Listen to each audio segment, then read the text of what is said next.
Welcome back to Books and Bocadillos. My name is Maria Andrea, and this is the Thoughtful Words tag. I was tagged about 4 months ago by Kat at Curious Cat, and this tag was created by Sandy at Sandy Says Read. These are the prompts. The first prompt is the word catalyst. The catalyst or inciting incident gets the story moving.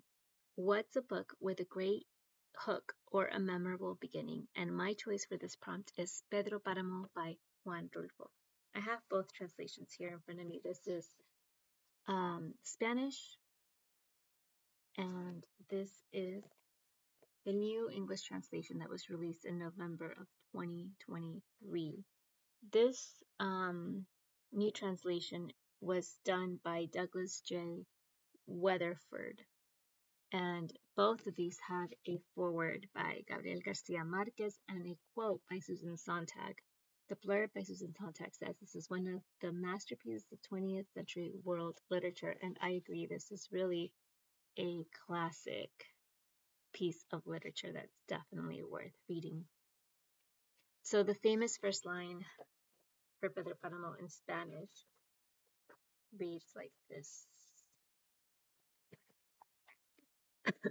Vine a Comala porque me dijeron que acá vivía mi padre, un tal Pedro Páramo. The translated says, I came to Comala because I was told my father lived here, a man named Pedro Páramo.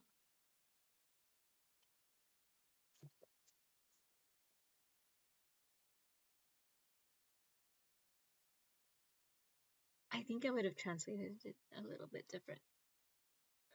There's more of a disdain in the un tal Pedro Páramo. There's a little bit of disdain in that way of saying it. So yeah, that's the first line. It's a hook. Like, you have a lot of questions that come up as a reader. Why the disdain for this so-called Pedro Páramo? What did he do? And what is happening to prompt this search for his long-lost father? There's a lot of magical realism in this story, and I just love that about it. So I know magical realism is not for everybody, so I feel like I have to say that there's quite a bit in the storytelling. I love it. Prompt number 2, foundation. A foundational or fundamental book could be a children's story or a YA novel from your past. What's a book that you consider the introduction to your reading life? And I don't have a copy of this one, but I wrote Ramona Quimby, age 8, or any other Ramona Quimby book. Question number 3, nostalgia. We often enjoy those things that bring back memories. What's a book that inspired you to text an old friend or look up an old TV show online or write a note to a past teacher? And I cannot stop talking about this book. This is Martita, I Remember You by Sandra Cisneros, or Martita Te Recuerdo by Sandra Cisneros. This book is full of nostalgia. Everything about this is nostalgic. I've read passages from this book before on my channel. I don't have a passage that I'm ready to read right now, but it is about a friendship and what happens to a friendship when there has been distance, in physical proximity, but also in time. And after reading this book, it just prompts you to want to call or write to an old friend, someone you haven't seen or heard from in a long time, and maybe try to check in with them. There's a part of this that is epistolary. There are letters that are that you kind of get to see this relationship you explore the past through the letters of um, the letters that are like a written record. Um, so yeah, it's also the present. The past is told through letters, but the present is also at a turning point in a woman's life.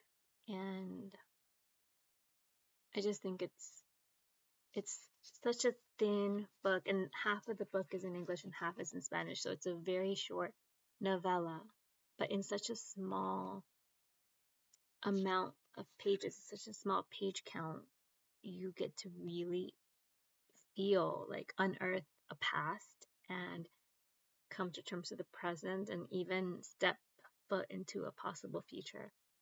So this book has all my love, sincerely.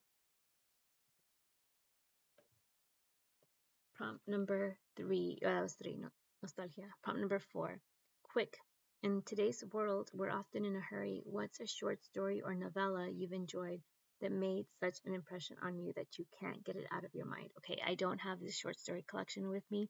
I actually carry this short story collection in my car because I love it so much. I have to have it with me everywhere I go, and it is Tiny Nightmares. I might as well just buy it on ebook so I can leave my physical copy here. But I like having a book on hand that I can take into a waiting room, and these Tiny Nightmares are perfect because they are short form horror. You can read a horror story. They're like micro horror stories and can easily be read in a matter of just a few minutes. And so one of the short stories in this Tiny Nightmares short story collection is titled Doggy Dog World by Hilary Lecter.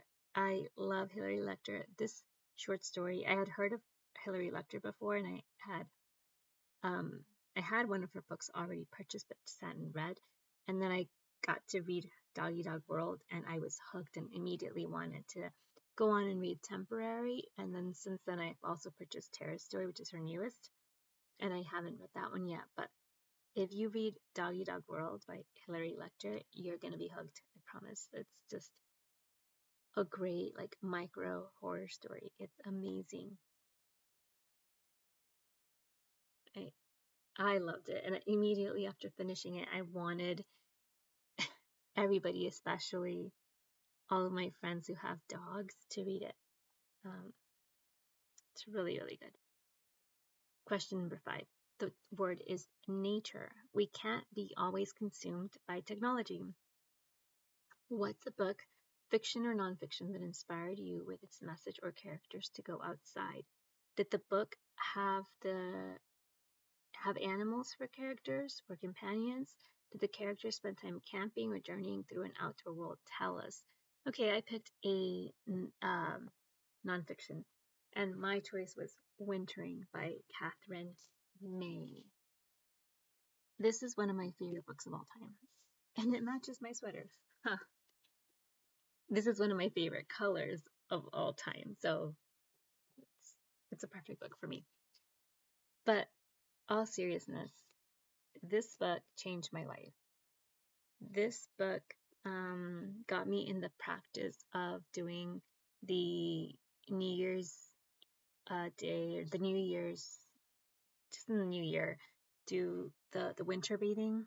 So between like January to early February, I try to pick a weekend and go sea bathing.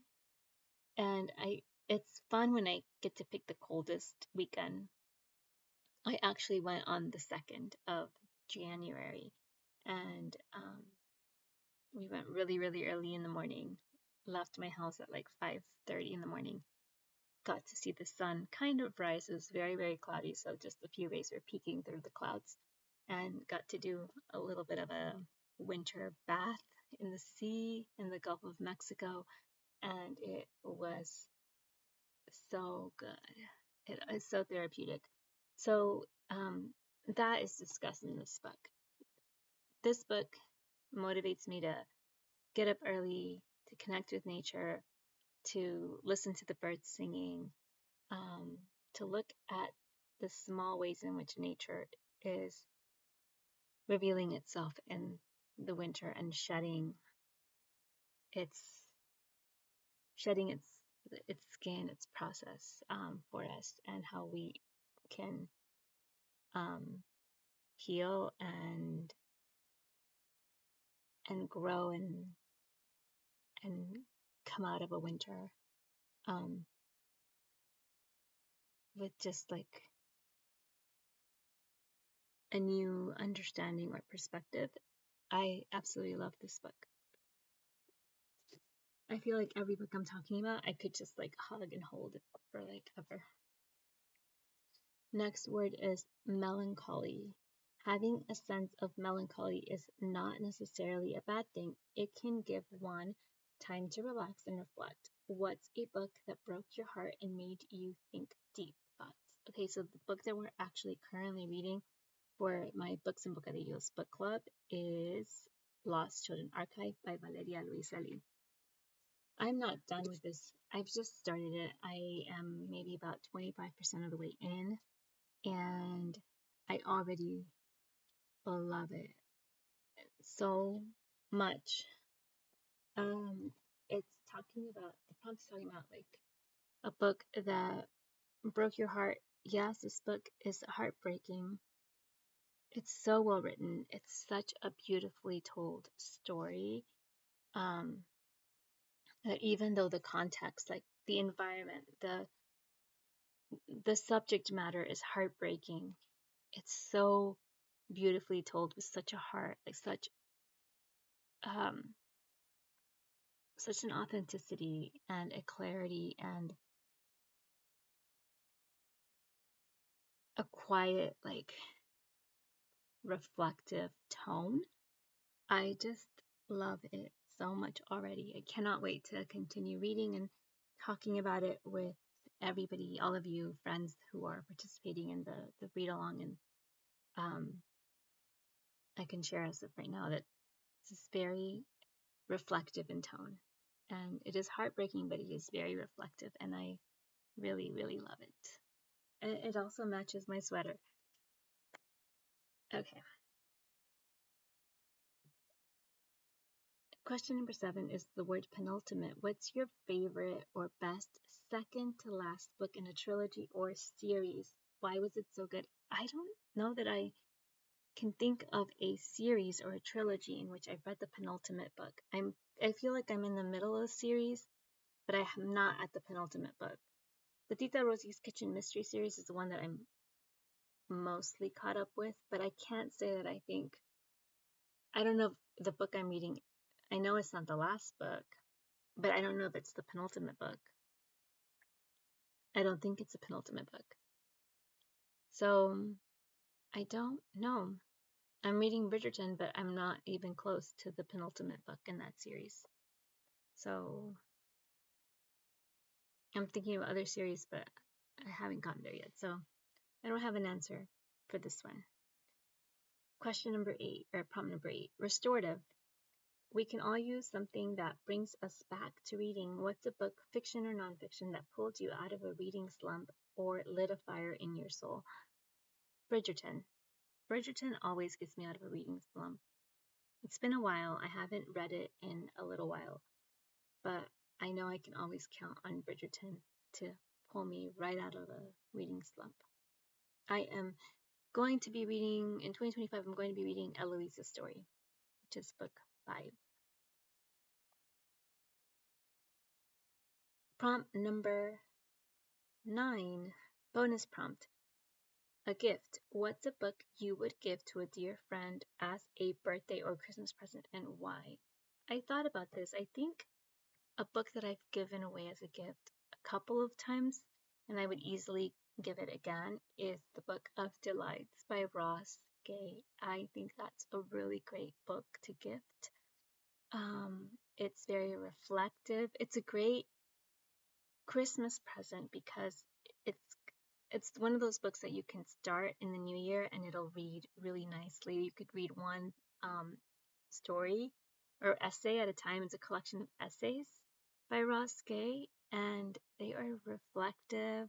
They're meditative, they're funny, they're sweet, but not overly sweet. They're contemplative, they're um, witty and smart. I just love everything about it. There's such a sweet dose of like gratitude, and it prompts you to pay attention and find the little things in life that are worth savoring. And that's it. Like sometimes we just need a reminder to pay attention, be curious. There is something beautiful happening in your midst. You just have to pay attention, be open to noticing things that maybe you don't notice. And so I think that's a great book to gift, either on a birthday or for Christmas, for like the start of a new year. It's a good one. And that is all I have for these tags. Those are all the questions. I'm not tagging anybody on any of these tags because I'm trying to catch up. These tags are all old and I'm late to the party, and I just want to do my part in responding to, in this case, Kat, who tagged me. And thank you for watching, and I hope you are enjoying. We're almost done. This is day 10. 2 more days to go. Hasta la próxima.